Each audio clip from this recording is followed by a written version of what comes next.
Hello and welcome, star people. This is the Outlaw Astrology Podcast, and I'm your host, APM, your intrepid star guide. And brief check-in.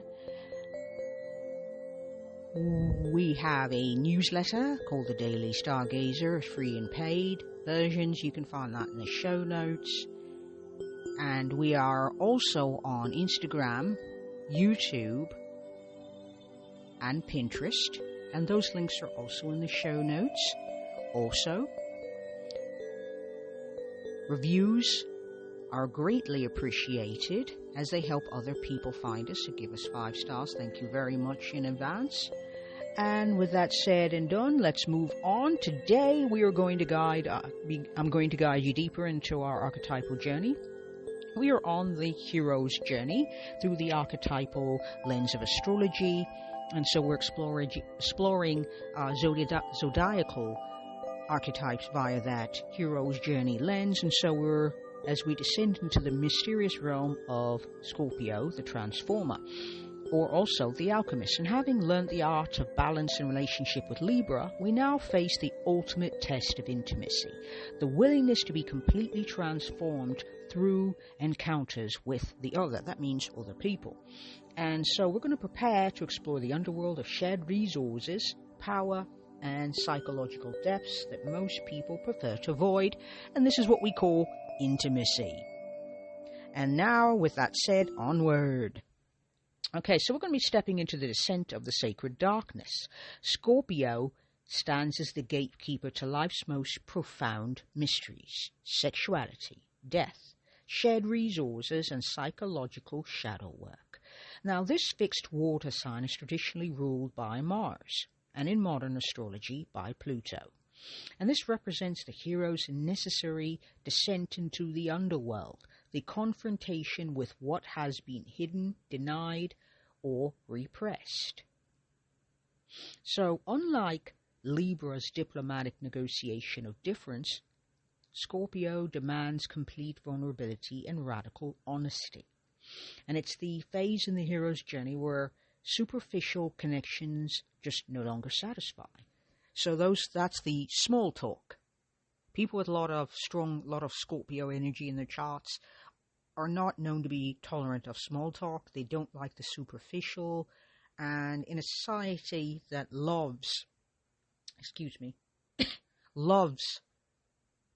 politeness and the performance of that politeness, this can be very uncomfortable and challenging energy.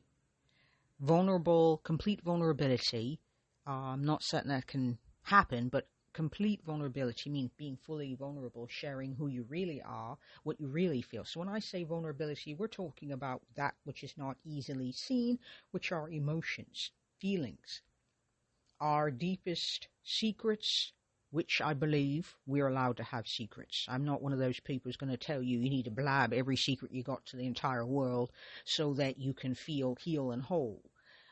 In Scorpio's realm, being whole and healed looks entirely different than it looking beautiful. That would be the shadow of Libra, making everything look pretty. Whereas Scorpio, you got the sharp edges, you got the mossy undersides of rocks, you've got the slimy, the creepy, the gross, the gruesome, the macabre, the weird, in that way, hiding underneath all of those rocks. So vulnerability, you don't know what you're going to get. You could be stepping in a minefield, someone else's psychic minefield, psychological minefield, emotional and mental minefield with Scorpio energy. And so it's, where the small talk is no longer going to work. How's the weather? Do you like that tea? That's not going to be the way Scorpio energy prefers to work. We must risk everything. And let's not risk everything. Let's say we must take the risk to discover what lies beneath the surface. And what lies beneath the surface is usually secret, repressed, hidden. So it's unconscious energy, but not necessarily unconscious in the way that, say, the 12th house energy would be. This energy it was put there by us, or we were conditioned to put these types of experiences in our shadow in order to survive, in order to perform as a certain type of personality in this world that loves performance. And so we're looking to discover what lies beneath the surface. And so Scorpio teaches that true intimacy requires psychological vulnerability and or nakedness. So the courage to reveal parts of ourselves we'd rather keep hidden. And so we're looking at the goddess Persephone. And it depends on different lineages tell the story differently. In some tellings of the story, she went willingly. That's if, the empowering sort of feminist type of message. And then there's the one where she was taken there against her will. Either way, she ends up there and emerges as its queen, eventually. Now, in certain lineages also, Persephone's myth predates the myth of Hades, or Pluto. Pluto is the Roman name for Hades. They are the same god of death and the underworld. And he's he whose name you should not speak. So he who must not be named, the first time that was used was to refer to the god Hades or Pluto during the Greek and Roman periods of European civilization and culture. Okay? And so, like I said, parts you want to keep hidden. That's also the 8th house. That's the veil. That's what's behind there, secrets, shadows. It's also our shadow. So Persephone takes a loss of control and turns that into sovereignty. I consider Scorpio to be the sign of agency and sovereignty. I don't mean like queen-like energy, that's Leo. I mean owning yourself, reclaiming yourself from the red penning of others. Red penning is people walking around with their little figurative and symbolic red pen saying, no, I don't like this about you. You need to get rid of that, because we live in a culture that believes that you can just correct yourself to perfection, which is just not true. I am an advocate of this is how it is. This is how my nervous system operates. This is how I tend to think and emote.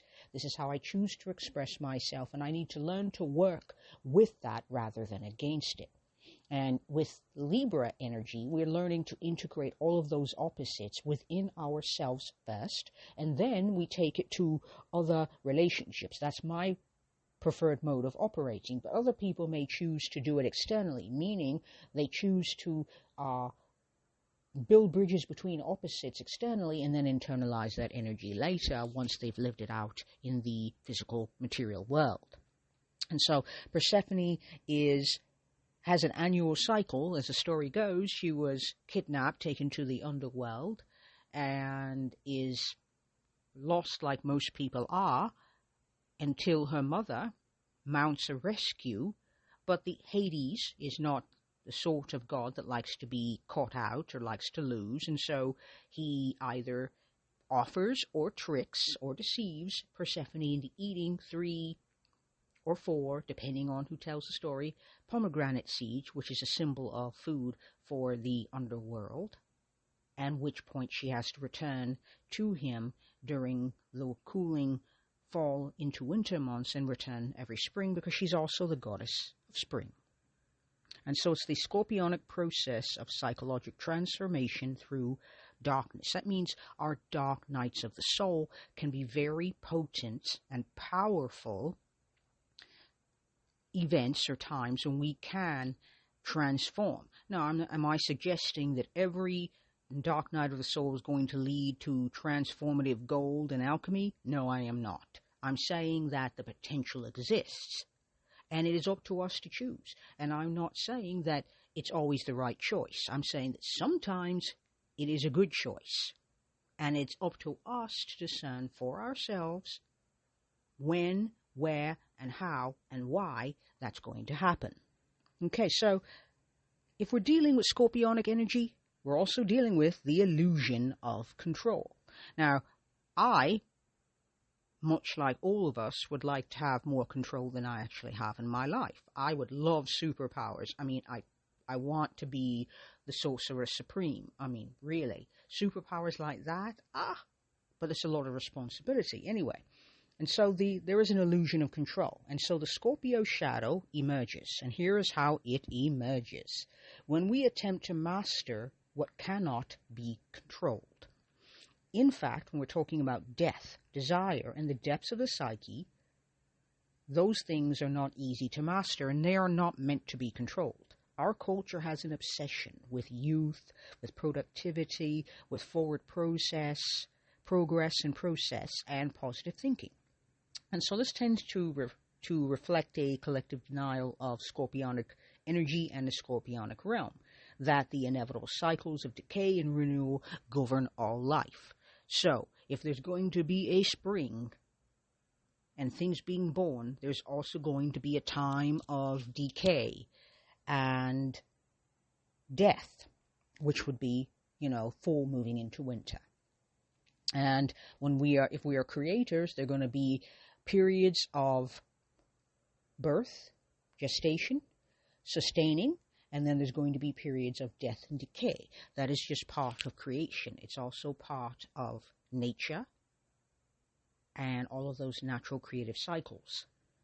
And so when we're talking about this type of energy, in its unintegrated form, Scorpio's power can become manipulation, it can become jealousy, it can become obsession. Now, here's a note about all of these three things and other emotions and experiences. I am not an advocate of trying not to do these things. This is just not likely. It is human to manipulate. It's human to be jealous. It's human to experience envy. It's human to be obsessed. As a matter of fact, if there were no obsession, no one would be focused enough or committed enough to see through anything we do in this world. So you want to build a career as a creative artist? That requires an obsession with art to a certain degree. A passion, which is Mars, scorpionic Mars energy.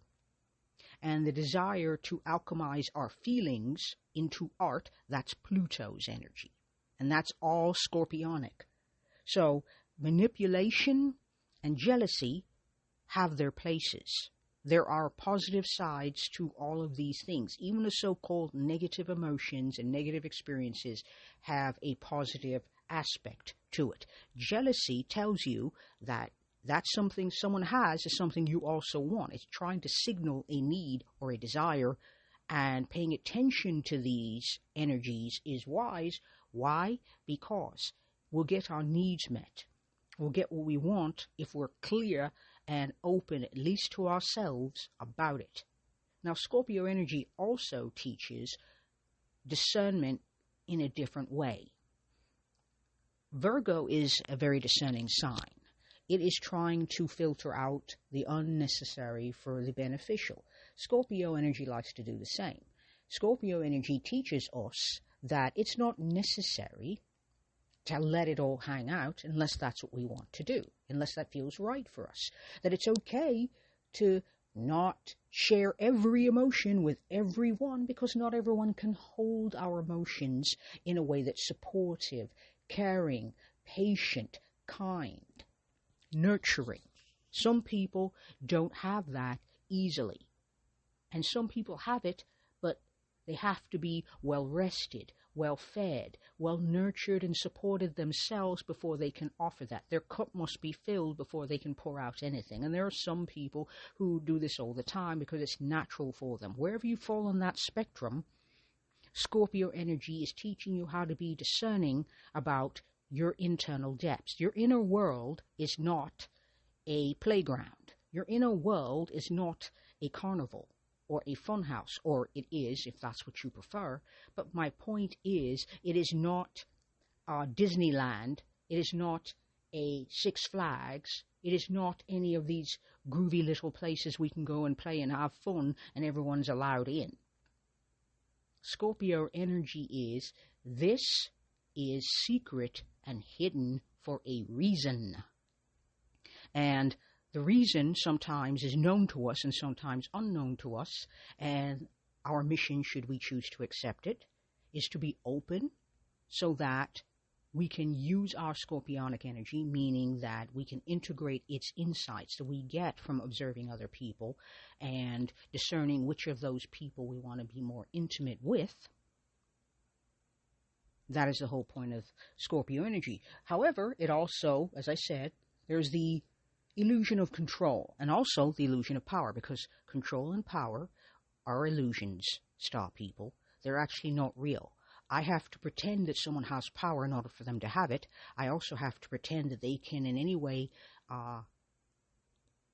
meddle or disrupt or in any way my agency to do as I please in this world. Now, am I suggesting that we should just run amok? No, obviously not. I'm just simply saying that scorpionic energy makes us more aware that power and control are actually illusions, if not outright myths. And so in its unintegrated form, as I said, we've got manipulation, we've got jealousy, we've got obsession, which in and of themselves can be teachers. If we choose if we choose that as a spiritual, as an esoteric lesson, we can learn and integrate, is what I'm trying to say. And so desperate attempts to control what is uncontrollable. Emotions can be influenced. They are not meant to be controlled. Okay, and that's what Scorpio energy learns. And the paradox here at Scorpio's heart reveals that true power emerges not from domination, but from sometimes taking your hands off the wheel. And I'm suggesting this in a very symbolic way. So I don't like the word surrender as a rule, because I don't actually understand what people mean when they say that. So letting go, I understand that. So sometimes you gotta just take your hands off. You gotta let go. You've done all you can. You've been as discerning as you can. You've been as intimate as you can. You've been as clear as you can. And now the best you can do now is take your hands off, release, and let go. Life can be transformative, and so can its processes. But the hero who cannot release their grip has a harder time being reborn. And so when I'm thinking of that energy, I'm thinking of the Hindu goddess Kali, who is the goddess of time and change, and whose fierce appearance symbolizes that necessary destruction that precedes birth. And so her dancing, which is cosmic, demonstrates how to release, how to let go and lean into life cycles, so that greater power, we can get that greater creative power, rather than trying to control things. Because trying to control things is exhausting. But another thing that Scorpio energy can give us is also the alchemical rebirth. And also, birth, but alchemical rebirth. So we want to evolve beyond that Scorpio shadow that believes that you can have power and you can control things, to evolve beyond that, because Pluto, the modern ruling planet of Scorpio, is also the planet of evolution. So even Scorpio energy wants to evolve. And so we have to understand that transformation isn't something we achieve, but something we allow. And that makes me think of Osiris from the ancient Egyptian pantheon, Kamut, who was dismembered and reconstituted. And dismembered by the god Set, a sibling. This seems to happen a lot in ancient myth. And then reconstituted through the healing and magic of his spouse, the goddess Isis. And sometimes what we learn from this myth is that sometimes we get damaged in life's slings and arrows, sometimes even broken down before a new, more integrated self can emerge. So sometimes this is having a hard time in life. For example, my adolescent years were filled with very scorpionic strife and difficulty before I could finally, emerge, butterfly. Think butterfly here, coming out of a chrysalis. In my own personal experience, when I experienced that stuff, I left a school with all of the people that I'd grown up with, and I went to a totally different school where I didn't know anybody. And for years, I always thought, wow, that was less than ideal. I made a mistake. Here is where it gets interesting. Not so much a mistake as it allowed me to pierce that scorpionic illusion that I had. The idea that I could, one, be in control in the first place. I thought I could control, how I could be perceived, and I thought I could control emotions at that point. And I also thought I can, that how my life turned out was also something I can control rather than something I can influence. And so that alchemical rebirth is suddenly realizing one day, after those experiences, I had enough distance between me and those experiences to realize that was an opportunity to reinvent myself. That previous to that point, I'd had a very, I knew people, yes. I had friends, yes. But I was also seen as a very specific person. That was not a clean slate. Secondary school and going to a new school with new people allowed me to step into a new persona, a new aspect of myself, and learning to integrate that part of me into my scorpionic depths is a work that is very much still in progress to this day, but started when I was a teenager. So when we're talking about learning to be vulnerable, that I would say, that taught me a lot about vulnerability and also about power and how people are very rarely as they appear. And so a mature transformer recognizes that power isn't about ever being complete, never being vulnerable. So it is about having the courage to be changed by experience, but it's also the risk of vulnerability for the reward of greater intimacy and connection. And hopefully a chance at integration and being transformed by experience to evolve to a more expanded view of ourselves and the world. So in relationships, this can mean developing the capacity to merge without losing ourselves. That's one of the challenges of Scorpio energy is the integration. It is the push and the pull between us and others. It is being intimate with others, being part of something greater without losing who we are in the process. And that in and of itself is a very, it's difficult, it's challenging to pull off. So understanding that true intimacy can transform both people or all the people while preserving our essential nature, because in astrology, our essential nature is represented by the moon. At least that's how I see it. And so preserving that whilst also being receptive to sharing what is deepest within us and most important can be very transformative, very healing, and very integrative. So Scorpio at its highest expression teaches us that what we most fear often contains our greatest gift. And I'm thinking here about Chiron, that our deepest fears can hold wisdom.